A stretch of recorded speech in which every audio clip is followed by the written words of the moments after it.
Also, dude, since it was Halloween this weekend, there was a bunch of fucking racist people out here doing blackface. A lot of MAGA influencers doing blackface, dude. It's crazy. Bro, here it comes again. This is America, dude. What she does best, making racist content because she's incapable of anything of substance. For Halloween, she decided to dress up as a black woman. Here's her explanation why. What's up, folks? Welcome back to the show. So last night was Halloween, as many people know, and I decided to dress up like everyone else does. You know, people are out there dressed like Satan and witches, and they're dressed like every horrible thing under the sun. Well, I decided to dress up as something, the most horrifying thing I could think of, which is the black woman, which is a person. Bro, you're just being racist, dude.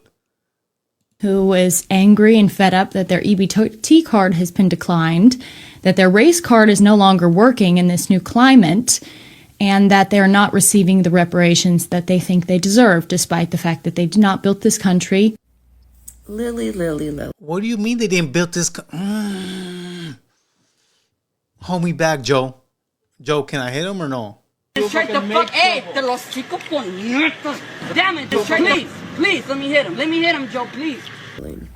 Now, I could call you a bunch of names that are more appropriate than the one that your mama gave you, but basic and bigoted is your brand, not mine.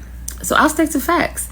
And the fact is, with all the privilege that you have in this world as a white woman, you could be anything you want, and you chose to be a rage baiter that relies on insults instead of intellect, which makes sense because one is at your fingertips and the other one clearly escapes you.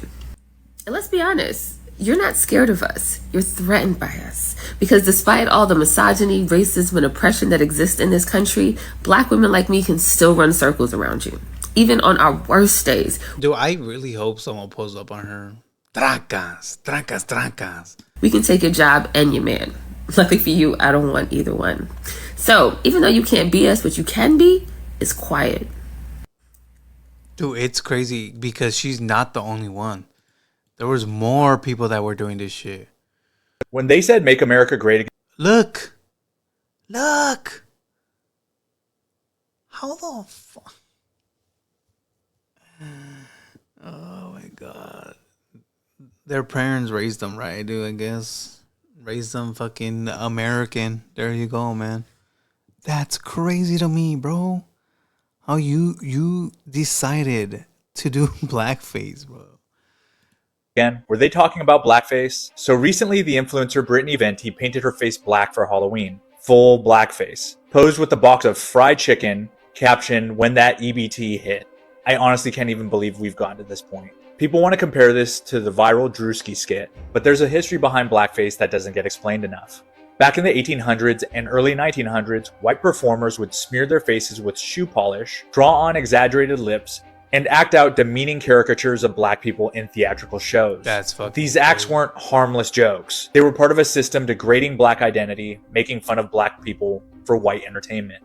Fast forward to today, and yes, it's still happening. Another conservative influencer, Lily Gaddis, participated in the trend too. Yeah, the girl that got 5 minutes of fame for saying the N-word. Someone who Charlie Kirk followed on The Lily Gaddis. Hold on, I'm gonna have to search her up. I heard the full episode still on X. Hold on. That's fucking crazy if it's still up. I mean, why wouldn't it be, right? They don't give a fuck, bro. They don't give a fucking shit, dude. Okay, Lily Gaddis. Let's see. That's crazy, dude. Here's your page. America First. The Lily Show on Rumble. Hello. All right. Let me see.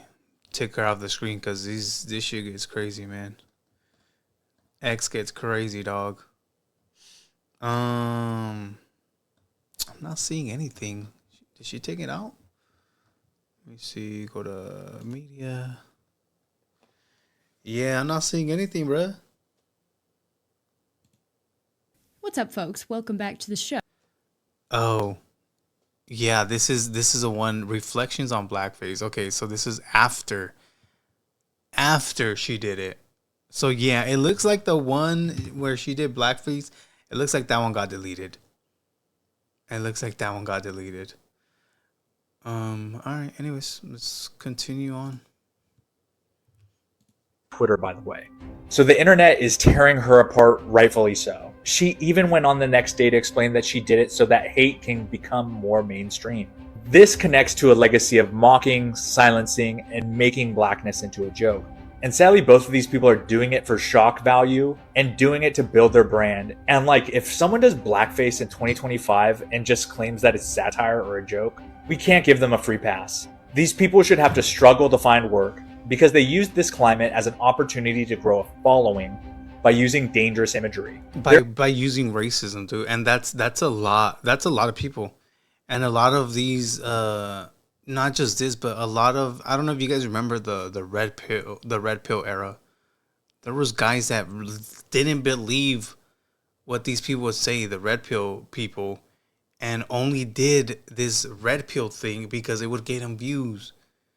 Because there was fucking incels everywhere, dude. It's like, oh my gosh, yeah. One of them being Sneeko, bro. I don't know if you guys remember him. He literally came on and said, "No, I only did it because it brought me the views." So there's different types of dumbass people out there, bro. And then I guess blackface now is the thing. And just dumb. 100% stupid. Their intention doesn't erase the effect, and the effect is linked to 200 years of hateful imagery. No matter who you are, Venti is biracial, identifies as mixed race, and tried to argue that it's her right to do it. But you can't plead on brand while leaning on a stereotype rooted in racial degradation. And honestly, it's kind of funny because she just recently said this, which is super ironic. The women will do anything for male attention. This isn't about cancel culture. It's about moving past what looks like a harmless joke and confronting what it means. Blackface isn't an acceptable costume. It's a symbol of a society that suppressed black voices and turned black lives. And also, just imagine making fun of people that need an EBT card to eat, bro. You're lucky you never had to go through that shit, dude. You're lucky you're privileged, dog. La neta. Into mockery. And when an influencer uses it for clicks, what are they doing? Replicating that symbol. That's why I think when they said make a... Yeah, dude. There's more though, chat. Hold on. This is truly unbelievable. Multiple different Trump supporters dressed up as black people for Halloween and mocked them for being on EBT. This is one of the most painful symbols in all of U.S. history, and unfortunately, it's become normalized in Donald Trump's America. Multiple different accounts participated thinking this is a funny joke, and as you can tell, it's got millions of views. This person is even followed by Charlie Kirk's account. How surprising. Here's the last one. Again, over 2 million views. She says, yo, yo, in a terrible word. In 5 hours, EBT ends, thinking she's funny or something. What they're doing, of course, is known as B-Face. I can't say the word on here, but of course it has a long and terrible history. It was used in shows to demonize black people, to depict them. Bro, this breaks my heart. I was privileged younger, and I always feed my friends that weren't because their parents didn't get enough of Snap or on Snap. I went to school in the hood. 90% of my school was on Snap. Yeah, dude. Yeah, man. These people don't give a fuck, bro. They don't know what it is or what it's like to not have food on the table. Or fucking living off of cereal, living off of beans, rice, tortillas with butter, dude. Weenies and eggs. They would never know. They would never know that feeling. Yeah, eating, dude. I remember my grandma used to make us, and I loved it, bro. Her rice was so bomb. She would make us Mexican rice with boiled eggs. Oh, that shit was fire, dude. Y'all ever had that? Rice with eggs, boiled eggs. Say less, dog. Say less. But yeah, these people, these white people, these white folks would never understand the struggle. Trust, dude. as lazy, ignorant, or greedy. Those caricatures, of course, help justify segregation, discrimination, and the denial of basic human rights. When somebody today revives that imagery for laughs, they are not being funny. They're echoing the language of hate that was used to keep people oppressed for generations. But that wasn't enough for the MAGA crowd. They also had to pair it with hatred towards EBT, mocking poverty, mocking hunger, and mocking the people that are struggling to survive in an economy that's already stacked against them. I promise there's nothing funny about mocking oppression or mocking people for needing help to eat. This is truly Yeah, man, but you know, it's all due because of the fucking president, dude. I saw something that he spent millions and millions of dollars to throw a Gatsby party or some kind of party, literally before Snap ended. Like, bro, there's people literally that are going to starve, and you throw millions of dollars for a party. Gotcha. He's making a ballroom too. Also saw a guy that is working. I think we saw it last week. Working at a hot dog stand. Remember, I showed y'all last week, and he worked for the government, but the government shut down right now, and he has to make his money selling hot dogs. This all made me think of the billions of dollars worth of food he made. Yeah.